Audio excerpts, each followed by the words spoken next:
How's it going, everybody?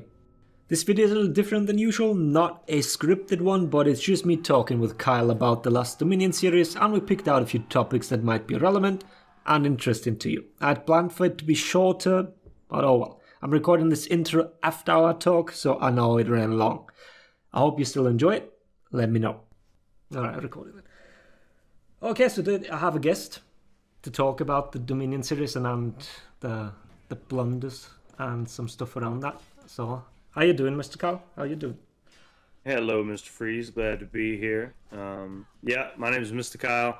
I used to stream on Twitch. Since left streaming and just been playing competitive for the past couple years. I was in the NA Dominion series as Bruce Leroy and super involved in the competitive scene. I'm happy to be here and talk about everything that's happened in the last couple weeks. I feel like it's been some pretty interesting stuff, especially in the comp world. It's been a little bit since we had some good drama and some good storylines to follow. Yeah, I agree. But the biggest drama doesn't come from the comp players themselves, but from the Dominion series. And I don't know, I don't think we'll ever get to know who messed up, but there was a big blunder in the finals. And that's it. The Dominion series is supposed to be a double elimination tournament, which means in the final there should be the possibility of a bracket reset. If people are not familiar with that, this tournament has an upper or a winner bracket and a lower or losers bracket, if you want to call that, because the losers bracket thing kind of, I don't know, it's not being said anymore, but okay, lower bracket it is. So you need to lose twice to be out of the tournament. So if you lose your first match, you move down to the losers bracket. And at the very end, if you win your losers bracket, you move up back to the grand final. But to win that, you need to beat the team in the upper or winner bracket. You need to beat that team twice. But this time around, because of, I don't know, scheduling problems, I guess, no bracket reset happened. But in both the EU and NA tournament, the team from the losers bracket won the first match, which means ultimately they won the major, which is quite a blunder, I'd say. I agree. I mean, I think it's a big deal to get that wrong, and I think what makes it even more, I guess, concerning or brings up the bigger red flag is those teams that you talked about in the winners bracket who made it all the way through to the grand finals. They did it without dropping a single match. So if you total the matches up, both EU and NA, the team who got second place beat the team who got first place a grand total of 3-2 for the entire day. So they end up going and not being able to reset, and then you've got a situation where you won more games than that team that day out of a theoretical best of 5, even though it wasn't grouped that way, and you came in second. And so it was just unfortunate. It doesn't mean that the teams who were awarded victory are not insane teams. I mean, they're both really good Natural Mind Games and TKS. But at the end, it's unfortunate for them that people get all upset about how the bracket works because they just want to be excited about their win. But also, if you're Guidance Gaming or if you're the L Collectors, then you're really, really upset that you didn't get a chance for that reset, because every other team in the tournament got to lose twice except for you. And because you made it to the grand finals all the way through the winners bracket, you were actually punished for it, and you were only allowed one loss. So it's unfortunate. Now, whether it was due to scheduling, money, or whatever it was, it's just unacceptable, because you've been pumping on this tournament for a long time, and it had a lot of importance to a lot of people. And the people who worked really, really hard, both at Ubisoft and the players in For Honor, they deserved the tournament to be done right with a clear winner and the tournament format set accordingly. So it's a big disappointment that they couldn't do that, and it's a big disappointment that somewhere along the way someone wasn't able to stop it, because it became really obvious once we read the rules that morning that said that there'd be no bracket reset, that this opened a possibility for this to happen. It's just unfortunate in such a big tournament we've all been waiting so long for. Yeah, and it does have implications later on. There is a point system, so losing just once, getting less points. But that's huge. In the grand scheme of things, it probably won't matter all that much. But if it does, it leaves a very sour taste in that team's mouth, I'd say. But Absolutely. And I mean, even if it doesn't make that big a difference in points and money, by the time this is all said and done next February, you don't want to have you just want to have a nice, fair, structured tournament that gives everyone an equal chance. And the fact of the matter is that if you clean through the winners bracket, then you put yourself at a disadvantage. You no longer had a slip up. You were allowed to lose the first one, and you were allowed to lose the second one. But if you lose the third one, that's too bad, and that's the end of your day. And that's just not how that's supposed to work. I mean, we've done these tournaments. The structures of the qualifiers were great, and the structure leading up to this, that they knew the right way to put it together. And it's unfortunate they decided to change it and make it the way they did, because the players deserve better, and so did the people who worked super hard organizing the tournament and production and everything else. Yeah, completely agree. Just to make it sure, we're not throwing shade or anything. It's really unfortunate that it happened this way. But if you look at it like this, like other esports, they keep throwing around the term competitive integrity, and yeah, it would have been nice, but I don't know. It's very unfortunate, very unfortunate. But if you saw the 8 hours scheduled of the tournament, you could see that there was no time for bracket reset. It was just unfortunate that it happened twice in both regions. Yeah, I mean, you're exactly right. Like, if it works out and the winners people sweep when they go to grands, then no big deal. Everyone just accepts it for what it was and realizes that it could have been bad. But unfortunately for them, their worst case scenario for the overall integrity of their placements at the end just got questioned for both tournaments because of the decision to not do a bracket reset. I understand time is a big deal. And, if I had a simple answer to say, oh, here, just do this and this will do it, I would give it. I understand that it's not a very easy issue, but I just feel like what has to come first is the tournament and the competition, because that's what we're all there to watch. That's what we're all there to be a part of, play in, cheer for our friends, and see for honor played at the highest level. And when the tournament isn't done correctly, everything else around it gets clouded, because no matter how good a job Vivid Naz does, Action Slacks, anybody else they have working for them, no matter how good a job they do, it gets overshadowed because the tournament format wasn't set up properly. Yeah, especially since the tournament, we had a lot of upsets. It's like it didn't play out as everyone expected. There were clear favorites. This shouldn't be the storyline.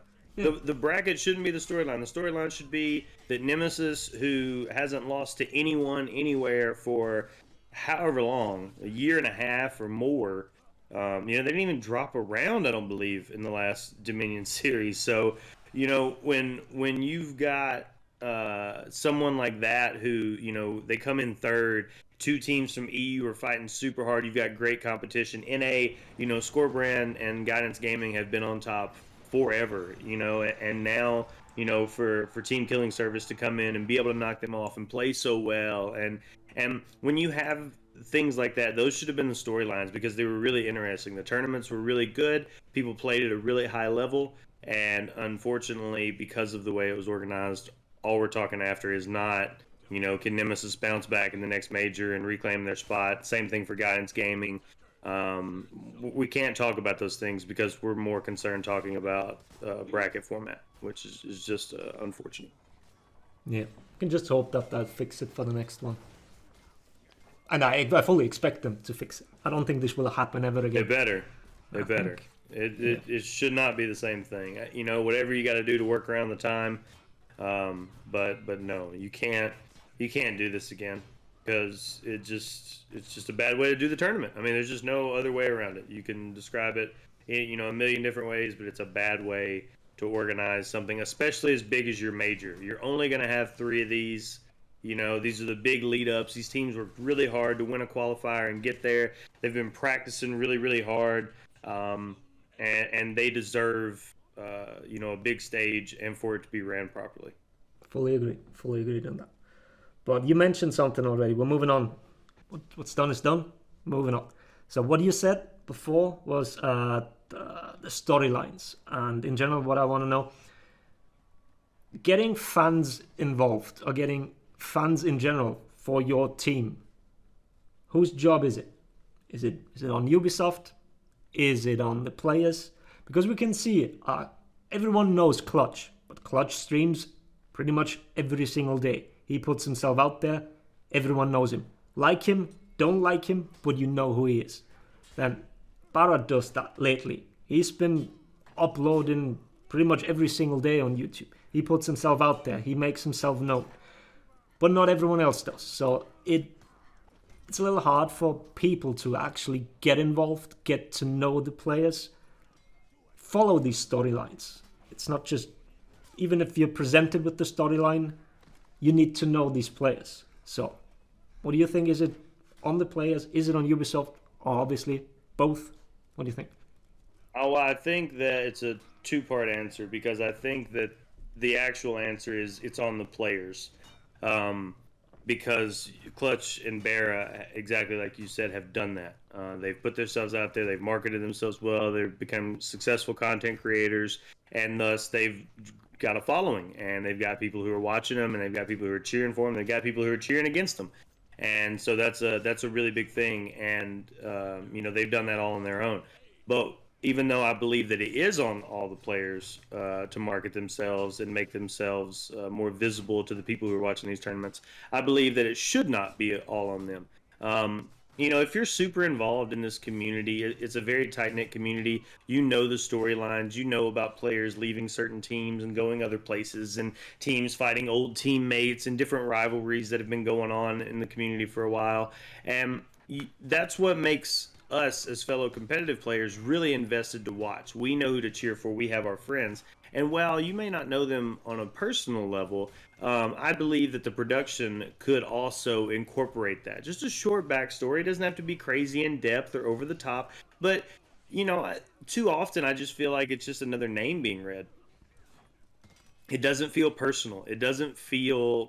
I don't feel attached to that person when watching the cast, especially if I'm not someone who's deeply involved in the community.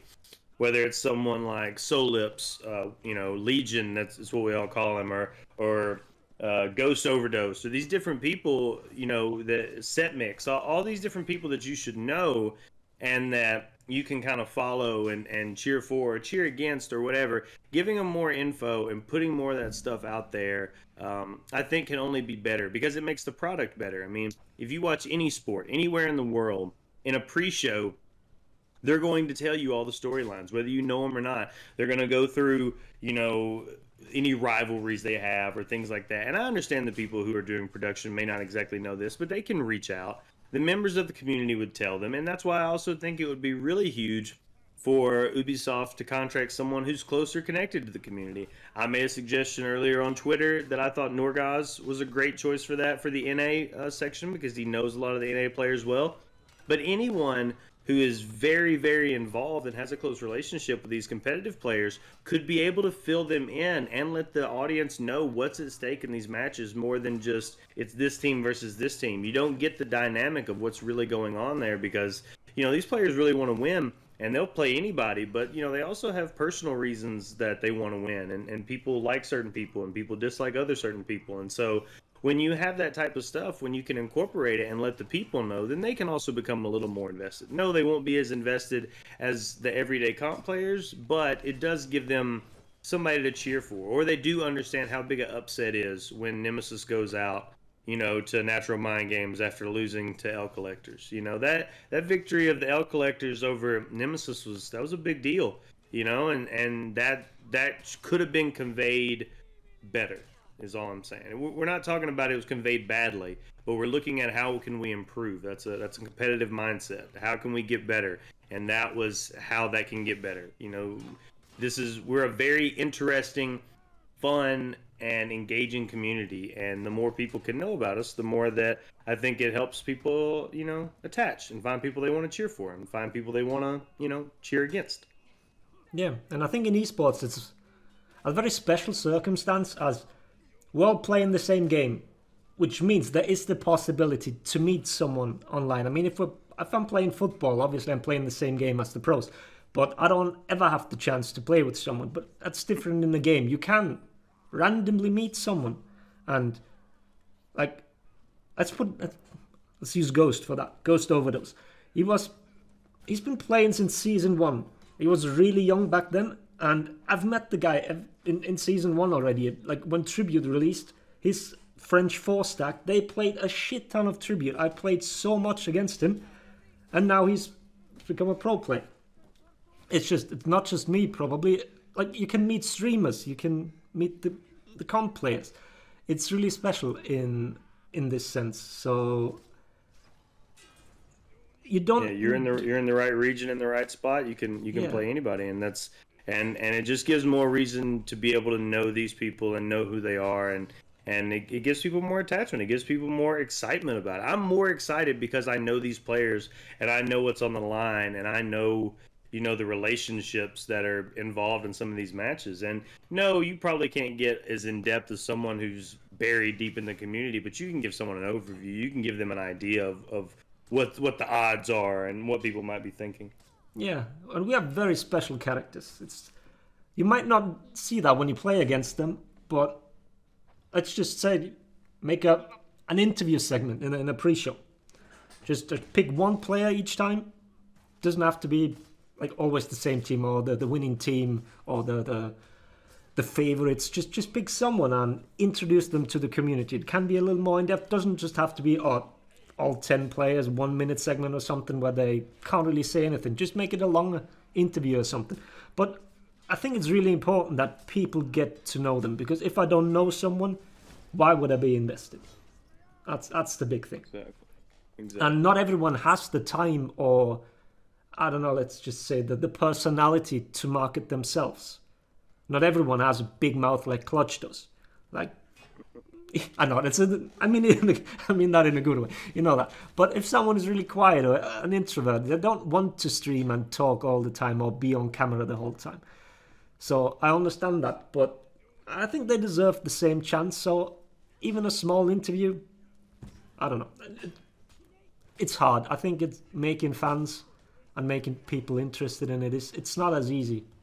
Even if it's an off-camera interview, having an interview to where the commentators and the casters can have a better understanding of who these players are and their motivations, the casters can convey it better. They can convey how big a deal this is, or how the situation that we're in. You know what I mean? When you're talking, the best example was the L Collectors versus Nemesis. You had Hiron, who was formerly on L Collectors, and then they added Ghost, and then Danko decided not to play anymore, so then they bring in Totmine, and so they've got these new players, new dynamic. The old player that was playing with them is now with Nemesis after Otto left. So, it may not matter that much to the players, but it gives you something to think about while you're watching. It gives some type of other meaning to these things, even if it doesn't matter as much to the players as it matters to us, just as,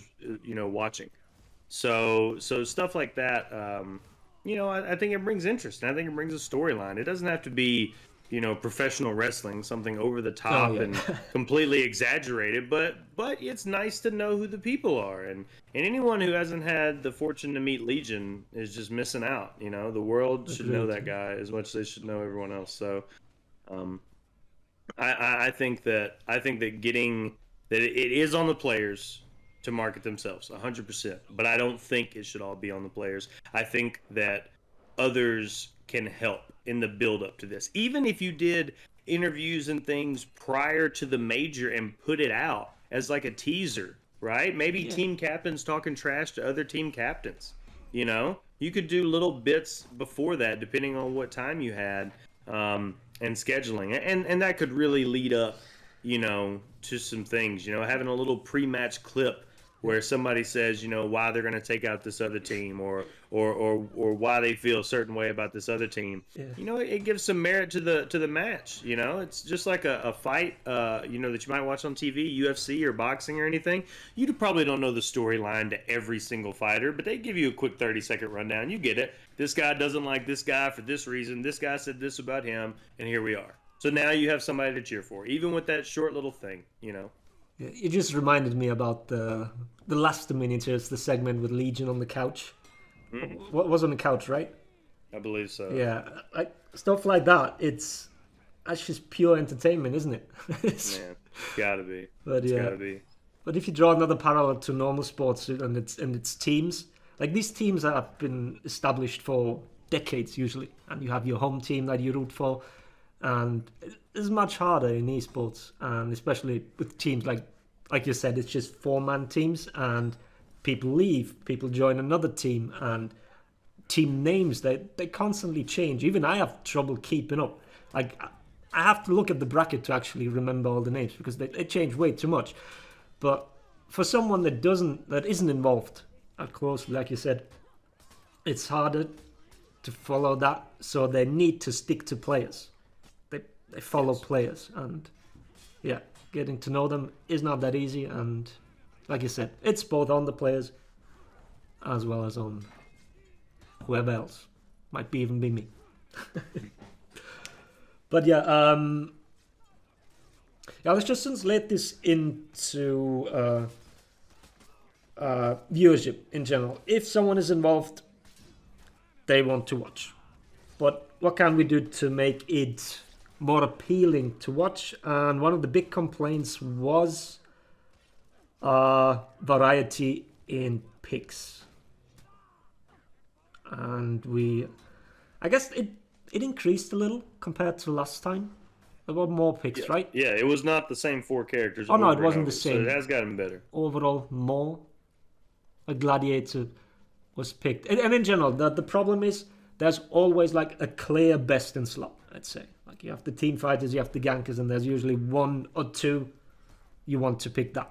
And even if there's an option for another one, it's usually the other one is just slightly better in this department or that department, like feats are better or one, I don't know, a zone attack is especially relevant or whatever. So the pick ban system was tried out, I think, in the let's call it off season between the last two Dominion series, but wasn't quite implemented yet. So, are you in I favor? think that yes, huge fan, huge gigantic fan. By the way, credit to Score Brand for coming up with that idea, and then on the input of a lot of other people in for Glory, helping to try to kind of get it where we thought it was balanced and fun for everyone. I think it's a wonderful system. I think that it should have been implemented for a tournament. I think that none of us were expecting the Dominion Series turnaround to be as quick as it was. We didn't know what to expect, but we didn't think three majors spread out in all these seasons with the grand finals next year. Not that I'm complaining. I think that's really great and it puts things out, but we didn't know it was going to be this short. So, right when I think we had really started to feel like we had a groove going, we had to kind of get back and pick our four because when Ubisoft released the Dominion series set out, I don't know who they talk to when they do their rules and things. So I don't know if they make them in house, but the pick ban system wasn't something that I guess had been ran up the ladder by that time, so it wasn't there. So we had to go back to just finding the best four. But no, the pick ban system results in extremely wide character variety, and I also think that it proves better teams and players because players then have to be adaptable. In that pick ban system, you need to be able to proficiently play anywhere from 2 to 3 characters in competitive play against the best players in the world and still interact in the map appropriately in different situations.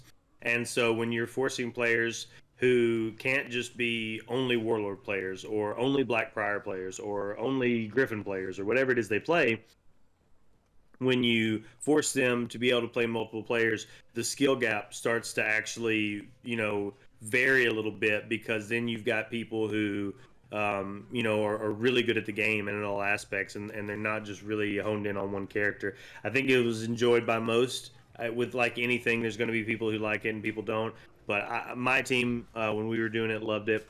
I know Scorbrand's team was a big fan. I think a lot of the EU guys really liked it. I believe Uwu Gang and TKS also in NA were big fans. So, I think it was very well received by us. We all wanted it to be a thing, but right as we really felt like, hey, we've got something here, and we're going to try to find a way to implement it so it's fast and it's proficient. As soon as we were kind of getting to that stage, we're told, hey, look, here's the Dominion series, here's the rules, has nothing to do with character bans. And so at that point, we just kind of dropped that and knew we had to get ready. You got to get prepared, and you got to play with the rules provided. So that's how we just moved on from it. But no, I definitely think it should be revisited because it has huge character variety. And it causes a lot of different dynamics in play, and it also really rewards players who are well-rounded players who can play multiple characters. Yeah, fully agree. Quick question. Is there a true one trick in NA? I can't think of one right now. Clucky's only plays Warlord. Oh, okay. And I know we have Ghost in EU, like Nobushi one trick, I guess. I don't think he played anything else. That's the first thing I think of. Thrill New is only going to play Black Prior. Scorpion, I mean, he can play other characters, but given the opportunity, he just wants to play Nobushi. It's hard to call him. He played Kensei.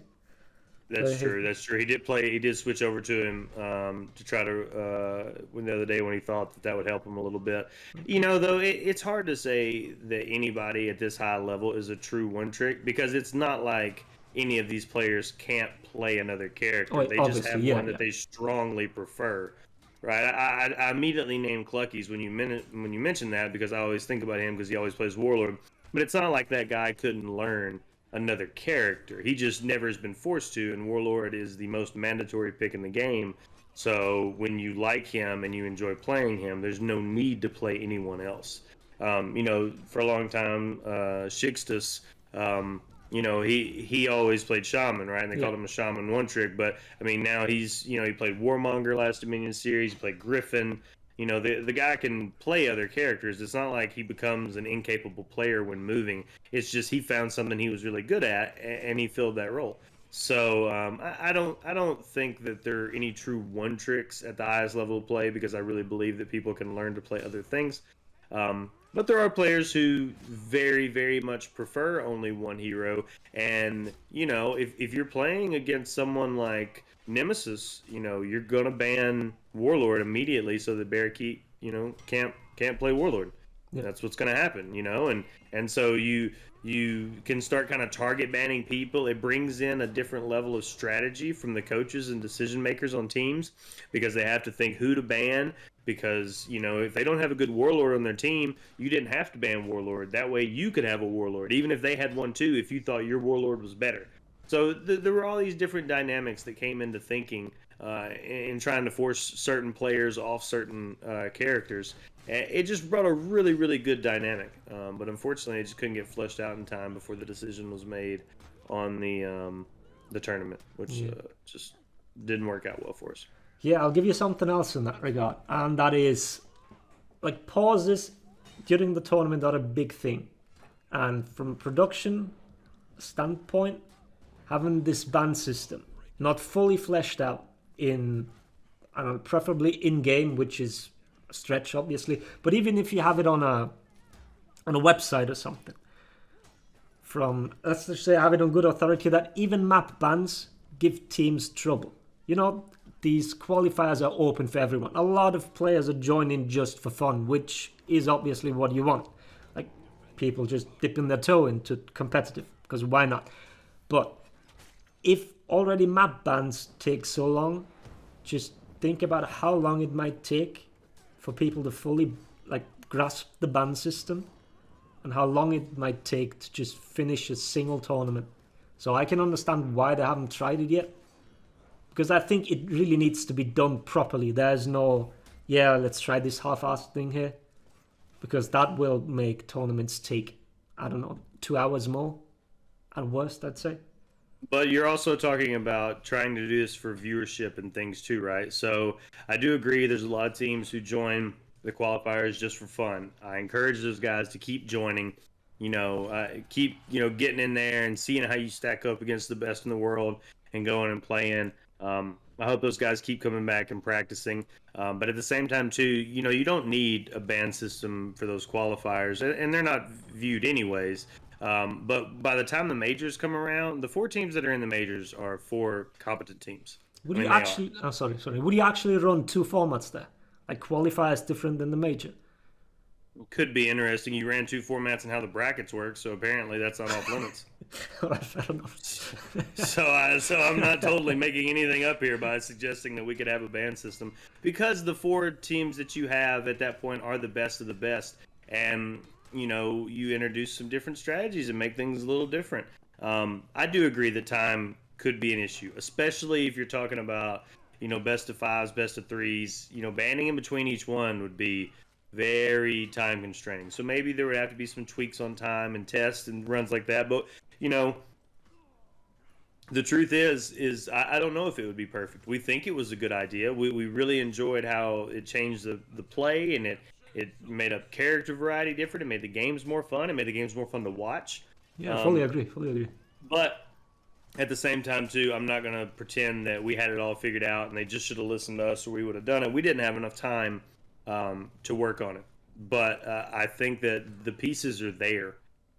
With some tweaking here and there, I think we could find a compromise that worked well for the teams and for Ubisoft and their production. Whether that be doing different formats or finding a way to make the format easier so that new teams could do it in the qualifiers, or only in majors, or only in different things. I think the pieces are there. I don't know right on the spot what the best play would be right now to implement it, but I think with some testing and some talking between competitive players and Ubisoft production, that for sure something could be made. And that's a big thing I'd like to point out too, while I have the chance and I have my soapbox, is that we need more communication between the top level competitive guys and the people who are making these decisions for Dominion Series, for tournaments, for rules and things like that. Now I know they're talking to them some, but those lines of communication really need to be open and fleshed out, because we wouldn't have had the bracket problem if you had talked to prominent and members who knew what were going on in the community. And if you're talking while making the rule set, maybe a ban system could have been mentioned then, and those things could have been put in the works. I don't know, but I know that getting those lines of communication open and getting us all work together, because we all want the same thing. Competitive players want tournaments to play in, and Ubisoft wants fun, profitable tournaments to be able to put out to their audience, and we both want the same thing. So let's work together to do it. There's no reason we should be at odds with each other about the decisions that are being made. I think we should be working together to give us both something that we really enjoy. A good quality tournament on our end where we get to show off all the hard work we did, and promotional piece and entertainment for Ubisoft to be able to put out and produce to the masses. Yeah, I fully agree, because that is something, I don't know, probably most people realize this, but yeah, it is promotional material for Ubisoft. They want player retention. If you watch the game, you're not playing another game, and if you're interested in it, you're more involved. Yeah, it's all about player retention, and that's basically it. And the better these tournaments, not just can be played, but it can be watched and viewed, the more you're invested, the better for the players, like you said, and Ubisoft as well. And the ban system. Yeah, go ahead. I was just going to say, I'll give you a small example of I won't mention any names, but there was a prominent caster from the previous Dominion series who honestly just didn't know much about the game. And his only resource to find it was he came and watched a tournament with a VC full of competitive players, and we spectated the games, and we went through and explained, this is why this is happening. This is why he's going there. This is why, this person's doing that. And it made him so much more informed and able to provide a better product that Ubisoft was paying him for, right? They hired him to cast. So he can do his job better when he better understands what he looks at.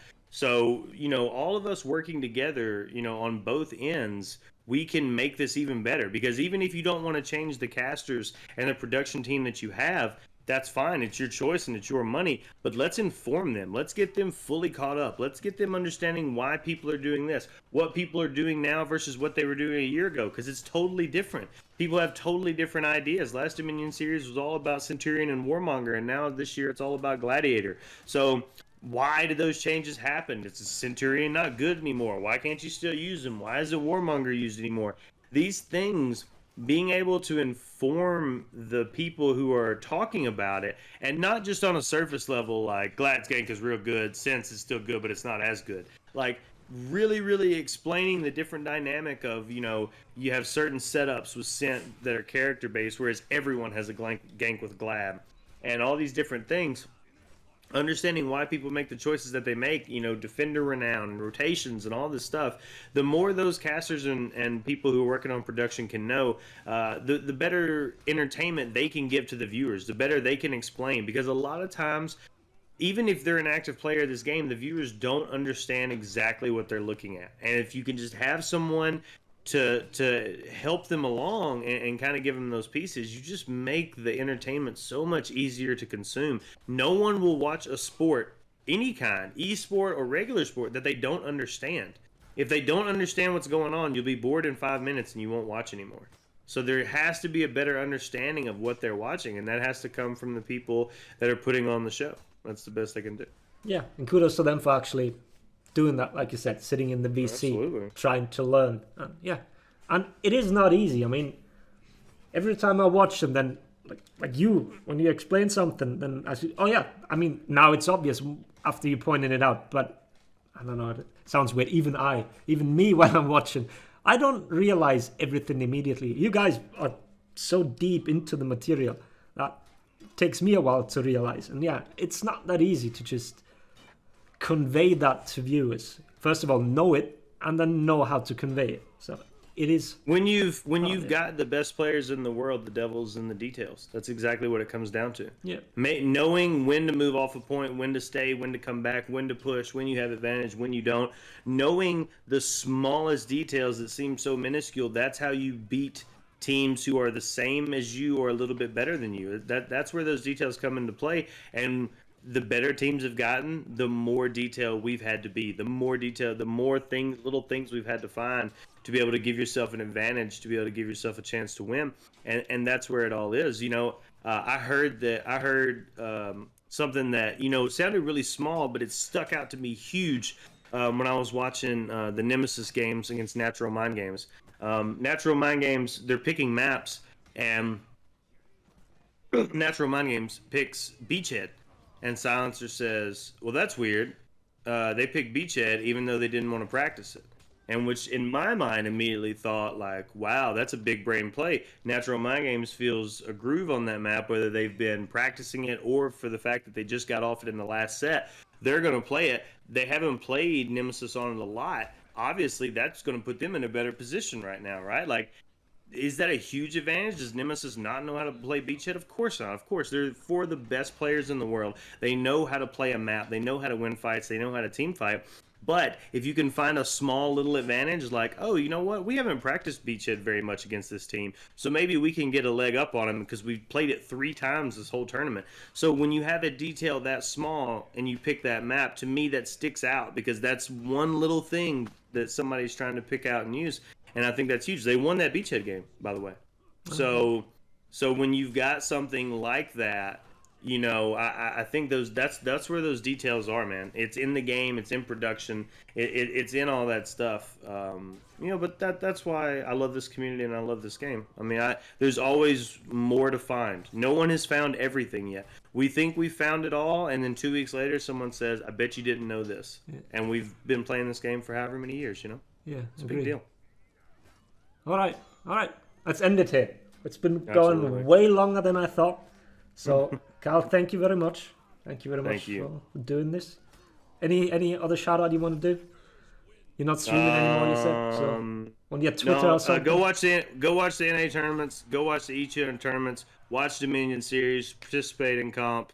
And that's all I got. Yeah. All right then. All right, guys. Thanks for watching. Laters, everybody.